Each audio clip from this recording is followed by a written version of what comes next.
नमस्कार, स्वागत है आप सभी का आज की खबर में। मैं हूं आपके साथ अमृता चौरसिया। देश और दुनिया की तमाम बड़ी खबरों पर डालेंगे नजर, लेकिन आइए सबसे पहले शुरुआत करते हैं हेडलाइंस के साथ। गुजरात में पहले दौर की 89 सीटों पर मतदान संपन्न, 788 उम्मीदवारों की किस्मत ईवीएम में कैद। अहमदाबाद में प्रधानमंत्री का रोड शो, विपक्षी पार्टियों ने भी तेज किया प्रचार। भारत को मिली G20 की कमान, प्रधानमंत्री ने कहा एकता की भावना को बढ़ावा देने के लिए काम करेगा भारत। G20 लोगों के साथ जगमग हुई 100 ऐतिहासिक स्मारकें। आज से लेन देन के लिए डिजिटल करेंसी, प्रायोगिक आधार पर खुदरा केंद्रीय बैंक डिजिटल मुद्रा की शुरुआत। आरबीआई ने की 8 बैंकों की पहचान। देश को आदिवासी संस्कृति पर गर्व, नागालैंड में हॉर्नबिल फेस्टिवल के उद्घाटन पर बोले उपराष्ट्रपति। महिलाओं के खिलाफ सबसे कम अपराध दर पर नागालैंड की सराहना। और रावलपिंडी टेस्ट में इंग्लैंड के सामने पाकिस्तान पस्त, टूटा 112 साल पुराना रिकॉर्ड। 4 खिलाड़ियों ने ठोका शतक। पहले दिन इंग्लिश टीम ने बनाए 506 रन।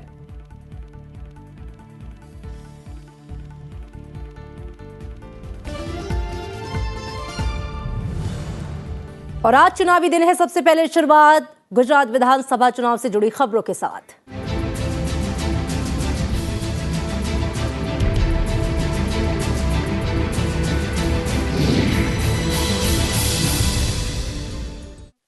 गुजरात में पहले चरण में विधानसभा की 89 सीटों पर मतदान का जो काम है वो आज शांतिपूर्ण तरीके से पूरा हो गया। चुनाव आयोग के अनुसार पहले चरण में 60% से अधिक मतदान दर्ज किया गया है। इसके अभी और बढ़ने की उम्मीद है, क्योंकि कई लोग वेटिंग के लिए अभी भी जो है वोटिंग के लिए कतार में लगे हुए हैं, अपनी बारी का इंतजार कर रहे हैं। उत्साह से भरे युवा, महिलाएं और पुरुष मतदान करने के लिए सुबह 8 बजे से पहले ही कतार में लगे दिखाई दिए। गुजरात विधानसभा के लिए पहले चरण में सौराष्ट्र, कच्छ और दक्षिण गुजरात के 19 जिलों की 89 सीटों पर सुबह 8 बजे से कड़ी सुरक्षा के बीच मतदान हुआ। वलसाड जिले में 100 साल की कमूबेन पटेल ने पोलिंग बूथ पर जाकर मतदान किया। मतदान के शुरुआती 3 घंटों में कई केंद्रों पर गड़बड़ी के कारण 33 बैलेट यूनिट, 29 कंट्रोल यूनिट और 69 वीवीपीएटी को तुरंत बदला गया।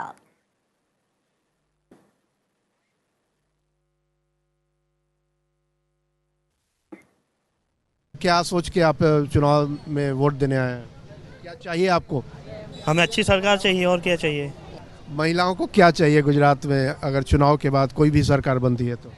महिलाओं के लिए सब सुरक्षा अवेलेबल हो, ऐसा हम चाहते हैं। अच्छा। कहीं पे भी जाए पूरी सुरक्षा मिलनी चाहिए उसको। अभी है कि नहीं सुरक्षा? अभी है, पर उतनी नहीं है जितनी चाहिए उतनी। स्कूल में जो बच्चों की फीस बहुत ज़्यादा है उसको पहले कम करिए। फीस का इतना लेवल ज़्यादा है ना यहाँ पे गुजरात में। एजुकेशन जो प्राइवेट स्कूल्स है उसमें फीस बहुत ज़्यादा है। चाहते तो वैसे सब जो चाहते हैं वैसे ही चाहते हैं। एक तो शिक्षण में थोड़ा बच्चों को फायदा हो, शिक्षण अपना अच्छा हो। फिर अस्पताल में जो मरीजों का मतलब मिडिल क्लास है उसको थोड़ा फायदा हो, थोड़ी फीस भी इसमें फायदा हो। और इसके अलावा पहले चरण में आने वाली सीटों पर कई नेताओं ने भी अपने अपने क्षेत्र में वोटिंग की।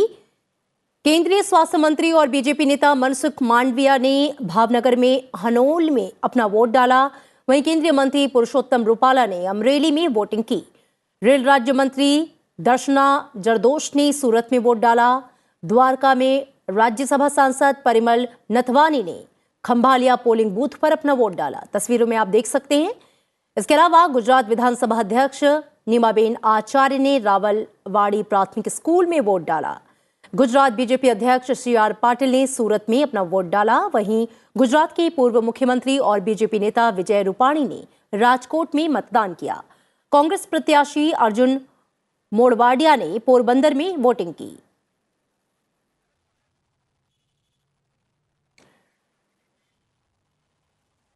और आइए सीधा रुख करते हैं गुजरात का सूरत, जहां से अखिलेश सुमन जो है वो हमारे सहयोगी वरिष्ठ संवाददाता हमारे साथ जुड़ गए हैं। अखिलेश जी, चुनावी दिन आज पहले चरण की वोटिंग, आपसे समझना चाहेंगे कि जो प्रतिशत है फिलहाल 60% है और भी बढ़ने के आसार हैं।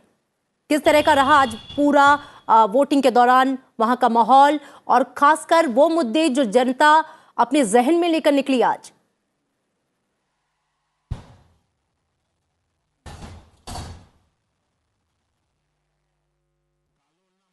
तो तस्वीरों में आप देख सकते हैं कि वोटिंग के दौरान लोगों का उत्साह जो था वो चरम पर था। लोग कतारबद्ध अपनी बारी का इंतजार करते हुए सुबह 8 बजे से वोटिंग जो है वो शुरू हो चुकी थी और अभी भी जो है वो वोटिंग के लिए लोग कतारबद्ध हैं। अखिलेश सुमन हमारे साथ जुड़े हुए हैं सूरत से। अखिलेश जी, वोटिंग परसेंटेज और बढ़ने की उम्मीद है क्या, क्योंकि अभी भी लोग जो है कतारबद्ध हैं?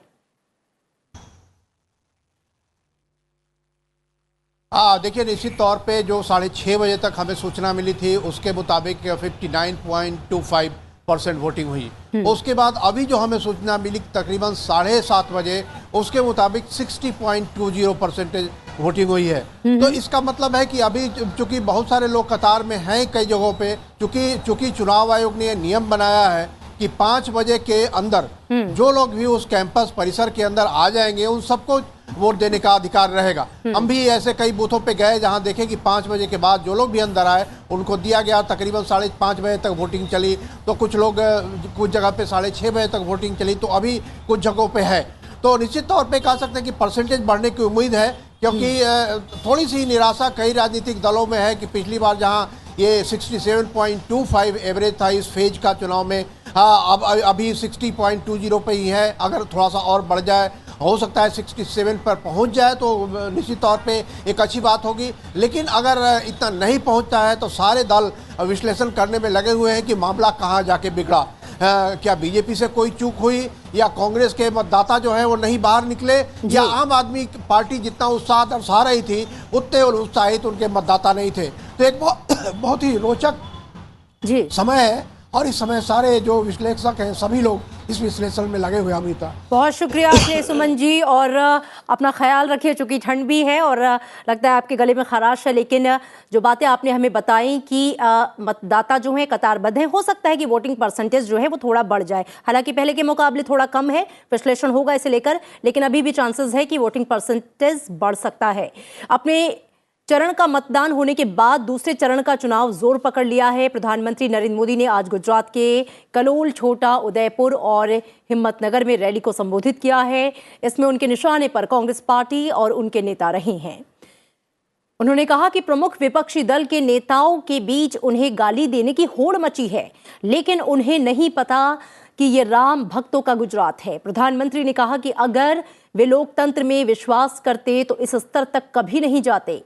वे एक परिवार में विश्वास करते हैं, ना कि लोकतंत्र में। उन्होंने कहा कि कांग्रेस नेता एक परिवार को खुश करने के लिए कुछ भी कर सकते हैं और वो परिवार उनके लिए सब कुछ है। प्रधानमंत्री ने कहा कि एक बात लिख कर रख लीजिए, विपक्ष जितना कीचड़ उछालेगा उतना कमल खिलेगा। छोटा उदयपुर रैली में उन्होंने गरीबी उन्मूलन को लेकर विपक्षी कांग्रेस सरकारों के दावों पर सवाल उठाया। प्रधानमंत्री नरेंद्र मोदी ने आरोप लगाया कि कांग्रेस के शासन में गरीबी बढ़ी थी। उन्होंने कहा कि केवल नारे लगाए कांग्रेस ने और कोई ठोस काम नहीं किया, बल्कि देश को गुमराह किया। અને કોંગ્રેસ પાર્ટી આસ્થા ઉપર જેટલું અપમાન થાય, શ્રદ્ધા ઉપર જેટલું અપમાન થાય, એમાં જ મજા આવે છે। ખબર નહીં શું થઈ ગયું છે કોંગ્રેસને। ભાઈ ચૂંટણીઓ હારીએ પણ એમાં માનસિક સંતુલન ગુમાવવાનું કઈ કારણ છે? આ ગુજરાતે મારું જે ઘડતર કર્યું છે ને, ગુજરાતે મને જે સંસ્કાર આપ્યા છે ને, ગુજરાતે જે મને શક્તિ આપી છે ને, એ એમને અખરે છે। प्रधानमंत्री नरेंद्र मोदी ने आज अहमदाबाद में मेगा रोड शो किया और अभी भी उनका शो जो है वो चल रहा है। 30 किलोमीटर से अधिक इस लंबे रोड शो में जगह जगह पुष्प वर्षा की गई। विशेष रूप से डिजाइन किए गए वाहन पर खड़े होकर प्रधानमंत्री ने भीड़ की ओर हाथ हिलाकर उनका अभिवादन स्वीकार किया। नरोदा गांव से शुरू हुए पूरे रोड शो के दौरान लोग स्वागत के लिए खड़े दिखे। अहमदाबाद की 16 विधानसभाओं से ये रोड शो गुजर रहे इस दौरान जनसैलाब जो है वो उमड़ पड़ा। सड़क के दोनों ओर भारी संख्या में लोग अपने नेता की एक झलक पाने के लिए मौजूद रहे। इससे पहले प्रधानमंत्री ने ठक्कर बापानगर में सरदार पटेल की प्रतिमा पर पुष्पांजलि अर्पित की। रोड शो के दौरान मणिनगर में उन्होंने पंडित दीनदयाल उपाध्याय की प्रतिमा पर माल्यार्पण किया। Road show Hirawadi, Hatkeshwar, Maninagar, Jivraj park, Ghatlodia, Narayanpura और साबरमती सहित शहर के विभिन्न हिस्सों से होकर गुजरा।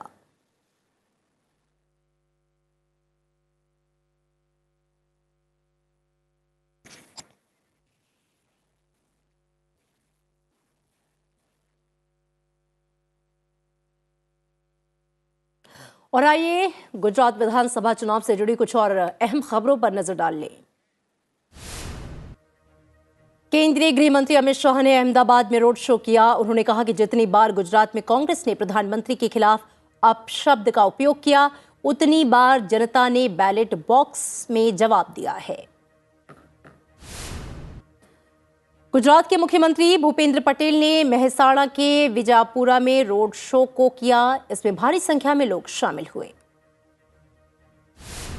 उत्तर प्रदेश के मुख्यमंत्री योगी आदित्यनाथ लगातार गुजरात में धुआंधार चुनाव प्रचार में जुटे हैं। बाढ़ विधानसभा क्षेत्र में जनसभा को संबोधित करते हुए उन्होंने विपक्ष पर निशाना साधा।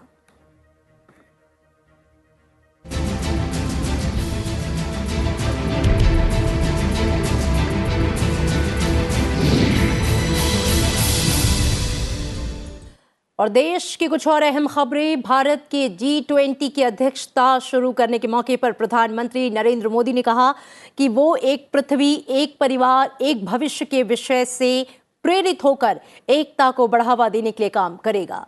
उन्होंने कहा कि आतंक, जलवायु परिवर्तन, महामारी को सबसे बड़ी चुनौतियों का एक साथ मिलकर बेहतर तरीके से मुकाबला किया जा सकता है।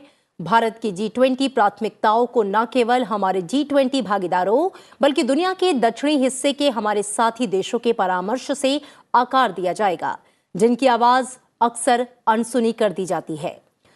प्रधानमंत्री ने कहा कि भारत का G20 एजेंडा समावेशी, महत्वाकांक्षी, कार्रवाई उन्मुख और निर्णायक होगा। अपने लेख में उन्होंने कहा कि आइए हम भारत की G20 अध्यक्षता को राहतकारी, सद्भाव और उम्मीद भरी पहल के साथ जुड़े।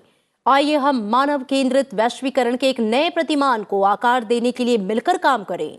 प्रधानमंत्री ने कहा कि भारत टिकाऊ जीवन शैली को प्रोत्साहित करने, भोजन, उर्वरकों और चिकित्सा उत्पादों की वैश्विक आपूर्ति को गैर राजनीतिकरण करने पर काम करने के लिए तत्पर है। उन्होंने कहा कि यह हमारी आध्यात्मिक परंपराओं से प्रेरित होने का समय है, जो एकता की वकालत करती है और वैश्विक चुनौतियों को हल करने के लिए मिलकर काम करती है। उन्होंने कहा कि भारत की G20 की अध्यक्षता दुनिया में एकता की इस सार्वभौमिक भावना को बढ़ावा देने की ओर काम करेगी। इसलिए हमारा मुख्य विषय एक पृथ्वी, एक परिवार, एक भविष्य है। उन्होंने कहा कि आज हमारे पास दुनिया की सभी लोगों की बुनियादी जरूरतों को पूरा करने के लिए पर्याप्त उत्पादन करने के साधन हैं। हमारे युग को युद्ध का युग होने की जरूरत नहीं है। प्रधानमंत्री ने कहा कि लोकतंत्र के जननी के रूप में भारत की राष्ट्रीय सहमति करोड़ों स्वतंत्र आवाजों को एक सुरीले स्वर में मिलाकर बनाई गई। उन्होंने कहा कि आज भारत सबसे तेजी से बढ़ती बड़ी अर्थव्यवस्था है। देश प्रतिभाशाली युवाओं की रचनात्मक प्रतिभा का पोषण करते हुए हमारा नागरिक केंद्रित शासन मॉडल एकदम हाशिए पर पड़े नागरिकों का भी ख्याल रखता है। और इधर विदेश मंत्री एस जयशंकर ने कहा कि G20 की अध्यक्षता के दौरान भारत खाद्य और ऊर्जा सुरक्षा, समतामूलक स्वास्थ्य समाधान सहित तत्कालिक महत्व के उन विषयों पर समूह के सदस्य देशों का समर्थन जुटाएगा जिसका सामना कोविड के बाद दुनिया को करना पड़ रहा है। साथ ही उन्होंने कहा कि वर्तमान समय की बड़ी चुनौतियों का समाधान एक दूसरे से लड़ाई करके नहीं बल्कि मिलकर काम करने से निकाला जा सकता है। ऐसे में G20 समूह में भारत का एजेंडा समावेशी, महत्वाकांक्षी, कार्योन्मुखी और निर्णायक होगा। G20 university connect igniting young mind विषय पर अपने संबोधन में एस जयशंकर ने कहा कि भारत का काम केवल बात करने तक सीमित नहीं होगा बल्कि सामूहिक कार्रवाई पर जोर दिया जाएगा। उन्होंने कहा कि एशिया, अफ्रीका, लैटिन अमेरिका के देश अपनी आवाज उठाने के लिए भारत पर भरोसा करते हैं और ईंधन, खाद्य सुरक्षा जैसे मुद्दों पर हमने उनकी बात उठाई भी है। विदेश मंत्री ने कहा कि जलवायु कार्यवाही और जलवायु न्याय को लेकर हमारी प्रतिबद्धता मजबूत है। What we have seen maybe in the last decade is more countries are acting nationally, and the ability to work together to protect and preserve and nurture the global commons is actually decreasing. And the idea that one or two countries can bear this burden sometimes has used to happen in the past. I think that era is now behind us. So again, our intention going into G20 is very much to look at collaborative solutions for many challenges, including some of the issues which were highlighted. But associated with this, just look also at things which are happening. They may be happening outside the G20, but it shows a mindset which we will be taking into G20. और इसी बीच विदेश मंत्रालय ने कहा कि G20 अध्यक्षता पद का पहला दिन है और इसे मनाने के लिए कई गतिविधियों की योजना बनाई गई है, जिनमें से कुछ पहले ही हो चुकी हैं। Closer to the public and trying to make our presidency truly a people's G20. Citizen engagement and large-scale participation through various Jan Bhagidari events are planned throughout the year. Today is the first day of our presidency, and to mark this, numerous activities have been planned. Some of them have already taken place. As you know, earlier in the day, we had a special University Connect event, which virtually brought together students from 75 universities across the country.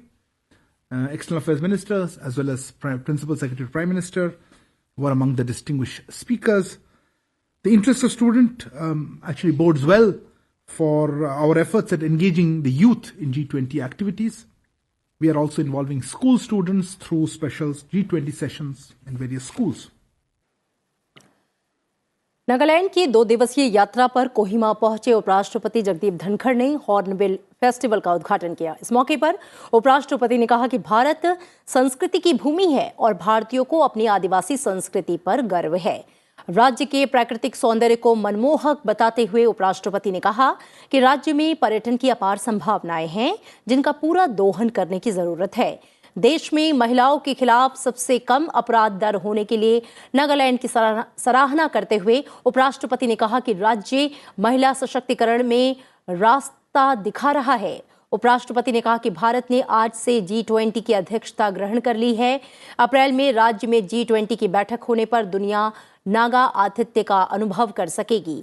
इस मौके पर उपराष्ट्रपति ने एक डाक ticket भी जारी किया।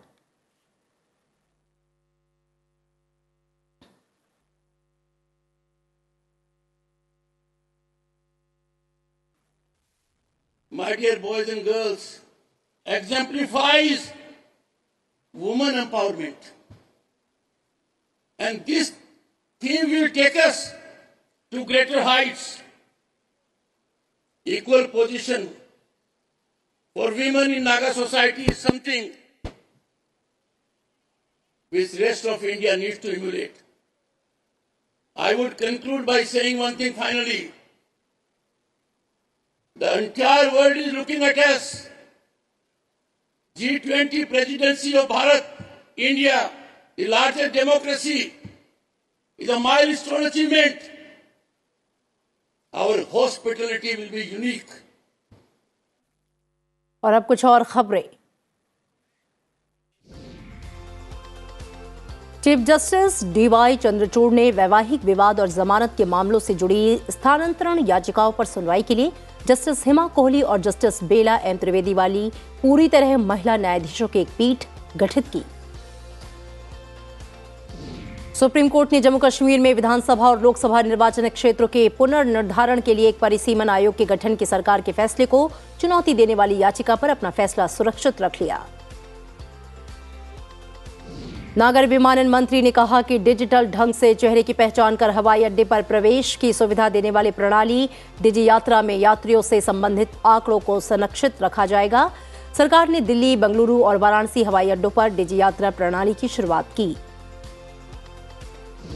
अंतर्राष्ट्रीय स्तर पर तेल के दामों में नरमी आने के बाद विमान ईंधन के दामों में 2.3% की कटौती की गई। कटौती के बाद एटीएफ 1,17,587 रुपए प्रति किलोमीटर हो गया है। देश में बिजली की खपत नवंबर 2022 में सालाना आधार पर 13.6% से बढ़कर 112.81 अरब यूनिट रही। सरकारी आंकड़ों में ये जानकारी दी गई है। पिछले साल नवंबर में बिजली की खपत 99.32 अरब यूनिट थी। हत्या के आरोपी आफ्ताब अमीन पूनावाला के एक अस्पताल में करीब 2 घंटे तक नार्को जांच हुई। पूनावाला की नार्को जांच पूरी तरह सफल रही और उसका स्वास्थ्य पूरी तरह से ठीक है। दिल्ली हाई कोर्ट ने मनी लॉन्ड्रिंग मामले में जेल में बंद दिल्ली के मंत्री सत्येंद्र जैन को नियमित जमानत की याचिका पर ईडी से जवाब मांगा है। निचली अदालत ने हाल ही में सत्येंद्र जैन की जमानत याचिका खारिज कर दी थी। शेयर बाजारों में तेजी का सिलसिला लगातार 8वें दिन भी जारी रहा। दोनों प्रमुख सूचकांक नए रिकॉर्ड स्तर पर जाकर बंद हुए। आध्यात्मिक गुरु श्री श्री रविशंकर को अमेरिकी शहर मेम्फिस में राष्ट्रीय नागरिक अधिकार संग्रहालय द्वारा प्रतिष्ठित द एमिसरी ऑफ पीस पुरस्कार से सम्मानित किया गया। अमेरिकी सरकार की आधिकारिक प्रसारण सेवा वॉइस ऑफ अमेरिका ने कहा है कि तालिबानी प्राधिकारियों ने उसके और रेडियो फ्री यूरोप के एफएम रेडियो प्रसारण पर रोक लगा दी है।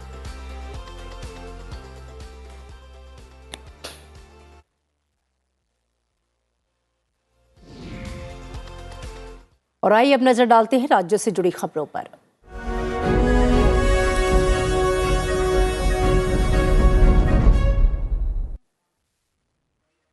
बीजेपी अध्यक्ष जेपी नड्डा ने राजस्थान के जयपुर में जन आक्रोश यात्रा को संबोधित करते हुए कहा कि इस कार्यक्रम के तहत 2 करोड़ लोगों से संपर्क किया जाएगा और बीजेपी की नीतियों को उन तक पहुंचाया जाएगा। कांग्रेस सांसद राहुल गांधी ने पार्टी की भारत जोड़ो यात्रा की आज की शुरुआत मध्य प्रदेश के उज्जैन से की। मुख्यमंत्री नीतीश कुमार ने एक देश एक बिजली शुल्क की नीति का आह्वान करते हुए कहा कि कुछ राज्य अन्य की तुलना में ऊंची कीमत पर बिजली खरीदते हैं।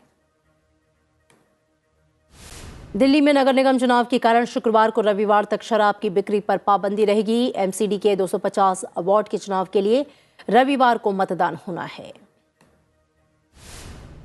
तटरक्षक क्षेत्र पूर्व को और मजबूत करने के लिए तमिलनाडु में advance light helicopter MK3 squadron को कमीशन किया गया। इससे तटीय क्षेत्र की सुरक्षा और मजबूत होगी।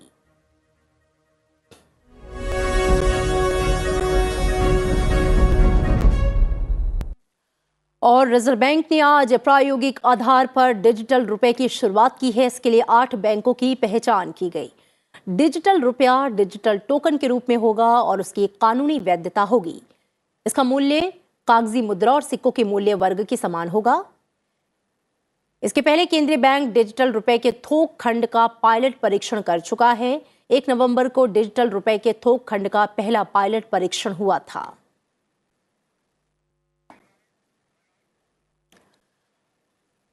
देश में जीएसटी राजस्व नवंबर महीने में सालाना आधार पर 11% से बढ़कर करीब 1.46 लाख करोड़ रुपए रहा। वित्त मंत्रालय ने यह जानकारी दी है। यह लगातार 9वां महीना है। जीएसटी राजस्व 1.40 लाख करोड़ रुपए से अधिक रहा है। सकल जीएसटी राजस्व संग्रह नवंबर महीने में 1,45,867 करोड़ रुपए रहा। जीएसटी राजस्व अप्रैल महीने में रिकॉर्ड 1.68 लाख करोड़ रुपए के उच्च स्तर पर पहुंच गया। दूसरा सबसे अधिक राजस्व अक्टूबर में 1.52 लाख करोड़ रुपए रहा। इंग्लैंड ने टेस्ट क्रिकेट में अपने बल्लेबाजी के आक्रामक अंदाज को जारी रखते हुए रावलपिंडी में शुरू हुए सीरीज के पहले टेस्ट के पहले ही दिन पाकिस्तानी गेंदबाजों के छक्के छुड़ा दिए। सपाट विकेट पर इंग्लैंड के बल्लेबाजों ने पाकिस्तानी गेंदबाजों की जमकर धुनाई की और टेस्ट मैच को T20 में तब्दील कर दिया। 4 खिलाड़ियों ने पहले ही दिन शतक जड़े और एक दिन में सबसे ज्यादा रन बनाने का वर्ल्ड रिकॉर्ड कायम किया। दिन का खेल खत्म होने तक इंग्लैंड ने 75 ओवर में 4 विकेट पर 506 रन का विशाल स्कोर खड़ा कर दिया। इंग्लैंड के 4 बल्लेबाज Jack Crawley, Ben Duckett, Ollie Pope और हैरी ब्रुकने ने शानदार शतक जड़े।